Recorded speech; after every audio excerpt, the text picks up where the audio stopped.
তো যাদের মোবাইলে অ্যাড আসতেছে আপনারা ভাবছেন কি করে অ্যাডগুলোকে বন্ধ করবেন, ঠিক আছে। আপনার মোবাইলে প্রচুর পরিমাণে অ্যাড আসতেছে কোনো অ্যাপ্লিকেশন ইউজ করার সময় বা হোক বা কোনো সাইটে ভিজিট করার সময় হোক, রিমিনি অ্যাপ্লিকেশন ইউজ করার সময়। তো অ্যাডগুলোকে আপনারা বন্ধ করবেন কিভাবে, সেই জন্য আজকে এই ভিডিওটা।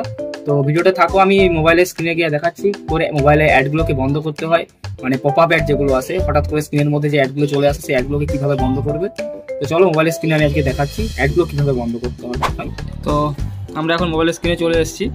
তো মোবাইলের স্ক্রিনে এসে আপনাদেরকে সেটিংটা নর্মালি ওপেন করতে হবে। সেটিংটা ওপেন করার পর সবারই মোবাইলে যে সেটিংয়ের ওপরে যে সার্চ অপশান থাকে, মানে সবারই মোবাইলে সেটিংয়ে সার্চ অপশন থাকে। তো এই সার্চ অপশানে আপনাদেরকে যেটা লিখতে হবে সেটা হচ্ছে ডিএনএস বলে এটা আপনাদেরকে এখানে টাইপ করতে হবে। তো ডিএনএস লেখার পর আপনাদের সামনে চলে আসবে যে প্রাইভেট ডিএনএস বলে। প্রাইভেট ডিএনএসটা আসার পর আপনারা ওখানে ক্লিক করবেন। তো প্রাইভেট ডিএনএস আসার পর আপনাদের যে দেখতে পাবেন যে আপনাদের প্রাইভেট ডিএনএসটা অফ আছে।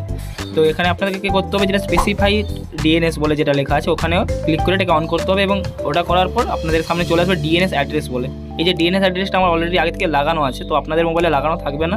আপনাদেরকে আমি লিঙ্কটা এই স্ক্রিনের মধ্যে দেখাচ্ছি বা কমেন্ট বক্সে দিয়ে দিচ্ছি, ওখান থেকে আপনারা কপি করে সিম্পলি ওখানে অ্যাড করে দিবেন। দেওয়ার পরে আপনাদের মোবাইলে যত রকমের অ্যাড আছে সব কিছু বন্ধ হয়ে যাবে। তো আশা করি ভিডিওটা ভালো লাগছে। ভিডিওটা যদি ভালো লাগে লাইক ও কমেন্ট করে জানাবে যে কাজটা হয়েছে কিনা।